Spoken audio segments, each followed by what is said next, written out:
Keessummaan keenya har'aa obbo Gammadaa Firrisaa Guutamaa jedhamu. Waggoota muraasa dura as gara Yuunaayitid Isteetsitti kan godaanan yoo ta'u, jireenya isaanii Ameerikaa keessaa akka konkolaachisaa taaksiitti eegalan. Egaa yeroo ammaa dhaabbata ofii isaanii hundeessanii itti milkaa'uu isaanii nuuf himaniiru. Minisootaa bakka isaan jiraatanitti bilbiluun dubbiseen jira. Obbo Gammadaa Urgeessaa keessummaa sagalee Ameerikaa ta'uudhaaf waan dhiyaattanii fi hedduu galatoomaa anaa dhufu. Galatoomaa sinis. Kampanii dhuunfaa kan keessanii yeroo muraasa dura jalqabuu keessan kampaniin kunis waan adda addaa hojjechuusaa dhageenyeetu gara keessanitti bilbilee nu waliin immoo keessummaa sagalee Ameerikaa akka taataniif isin affeerree maqaan kampanii keessanii maal jedhamaa yoom hundeeffame? Ani kaampaanii adda addaa irratti ni hojjedha. Biyya kana dhufee transportation industry irratti hojjechuu jalqabee magaalaa Lakkuu Minisootaa yookiin magaalaa xinnittii Oromiyaa Ameerikaa keessa jirtu irratti uummata keenyaatiif carraa hojii banuudhaani transportationii jalqabnee transportationiin kun immoo ijoollee mana barumsaatti deddeebisuudha. Student transportation isa jennu. Innis konkolaataa adda addaa bifa adda addaatiin makiinaa warra xixiqqaadhaa jalqabee amma Yellow School Baasiitti deddeebisna. Sammuu bara 2008 akka lakkoofsa faranjiitti jalqabneen. Isin gara biyya kanaa yookaan gara Yuunaayitid Isteetsi yoom dhuftan? 2003 akka lakkoofsa faranjiitti bara sana dhufneen. Bara 2003 as gara Ameerikaa dhufanii yeroo ammaa milkaa'ina guddaa akkasii bira ga'uun egaa waa hedduu keessa darbuu gaafata. Kophaa keessan jalqabdammoo kampanii kana jalqabuufis maaltu isin kakaase attamitti gara kana dhuftan? Kaampaanii kana yeroon biyya kana dhufee uummati keenya baay'een taaksii irratti hojjeta ture hojii taaksii. Annis akkuma sananii hojii taaksii irraa eegalee gara leemooziiniitti seenee leemooziinii irraa gara gurbaa saahiba koo tokko wajjiniin Gaaddisaa Jeenoo jedhama gara patient transportationiitti ceenee innis utuma hojjennu ta'uu dideennaan immoo gara student transportationiitti deemne sadarkaa maan deemne jechuudha. Maqaan kampanii keessanii maal jedhama? Inni transportationiin United Transportation jedhama. Inni kaampaanii guddaa tokkodha. Isa jalatti immoo kaampaanonni adda addaa jiru warroota akka Dynamic jedhaman, Planet jedhamanii, OneCall jedhamanii, State Biraas akkasuma gara Muzuurii kana keessatti United Transportation kan jedhamu jira. Isarratti hojjedhaa jechaadha garee transportationiidhaan asitti.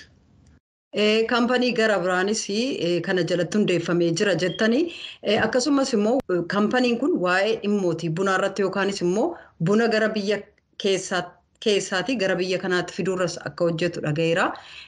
Maal jedhaman immoo dameen waa'ee bunaa irratti hojjetu sun? Yeroo jijjiiramni yeroo dhufe jedhamu yeroo gara biyyaa gallu inni nuti jalqabaa yaannee namoota keenya uummata keenya akkamittiin economic impact akkaataa kamiin finnaa humni guddaan inni ta'e dameen inni guddaa ta'e economiidha jennee wanta itti amannee fi uummati keenya maal qabaa maal barbaadaa isa jedhuudhaan immoo gara biyyaatti hin galee. Isatti immoo yeroon galuu biyya keessatti qoricha raabsuudhaan gara biyya alaatti immoo buna fiduudhaan buna kanaa ganfidee booda process godhee hakaafnee yookiin roast goonee sakaaniin daannee diikaaf goonee fleevarii adda addaatti mannee paak goonee kan hojjennu AB Coffee jennee biyya kana keessatti immoo hojjechaa jirra. Baay'ee hojiin hojjetamaa jiru tokko inni guddaan isa kanadha.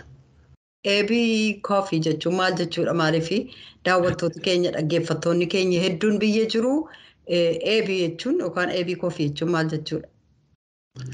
AB Coffee jechuun akkaataan nuti itti kaane inni jalqabaa eedhaaf aaf baanii jalqaba qubeeti. Saba keenya keessa warra jalqabaa taanee buna kana bifa isaa geddarree namoota adii kana bukkee karaan ittiin geenyu bunni keenya kan nu biraatii eegalee biyya keenya keessaatii eegalee nummoo biyya kana keessatti bifa addaadhaan akkaataa itti uummati barbaaduun raabsinaa jennee kan jalqabne waanta ta'eef AB Coffee jennee biyya kanatti jalqabne. Haadhumaaf jalqabuma isaa mul'isaa jechuudha. Tole egaa hojii isa kan bunaatti ituun ce'in dura kaampaniin keessanii konkolaataa yookaanis immoo tajaajila konkolaataa irratti akka hojjettu naaf himtaniittu dhukkubsattoota kan deddeebisu akkasumas barattoota kan deddeebisu jechuun naaf himtanii jirtan. Konkolaattota meeqatu kaampanii keessan kana jala jira? Konkolaataa meeqa qabduu? Hojjettoota of jalaa qabduu? Yoo qabaattanoo meeqa ta'u? Konkolaataan kan jiranii gara 400 hin ta'u. Baasii waliin jechaadha. Konkolaataa warra xixiqqaadhaati amma guguddaatti kaampaanota kana jalatti damee kana jalatti kan namanii jiranii gara 400 ta'u. Kana keessatti gara hojjetaanii gara baakaap diraayivarii kan keenya wajjiniin dispaacheroota adda addaa wajjiniin gara namoota 450 hojjeta.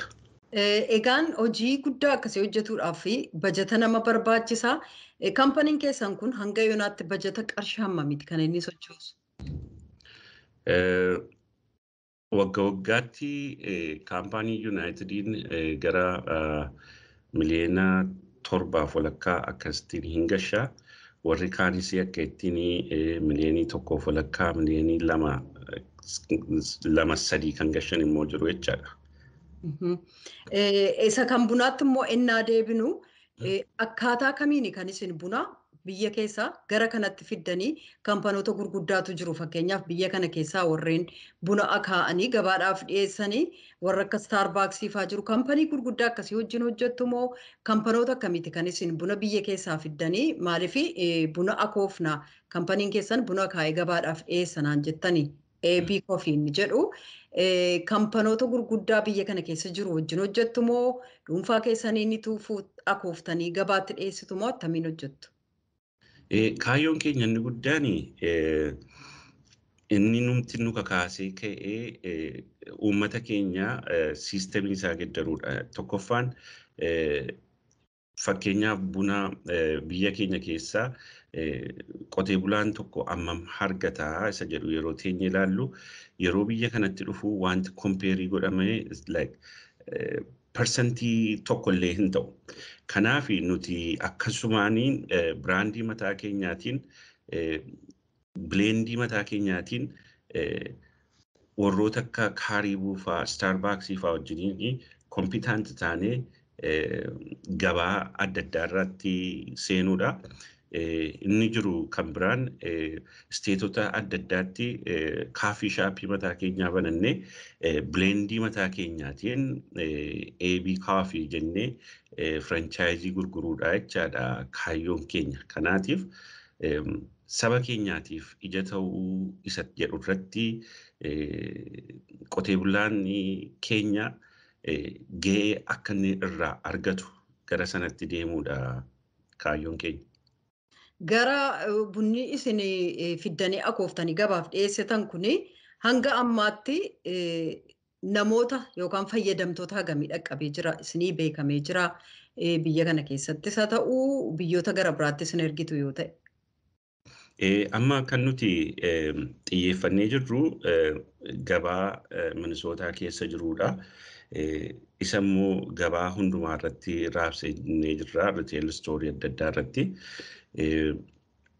Kanaatiif amma humna keenyatu gabaan addunyaa buna irratti kan jiru baay'ee garaagarummaa wanta jiruutii fi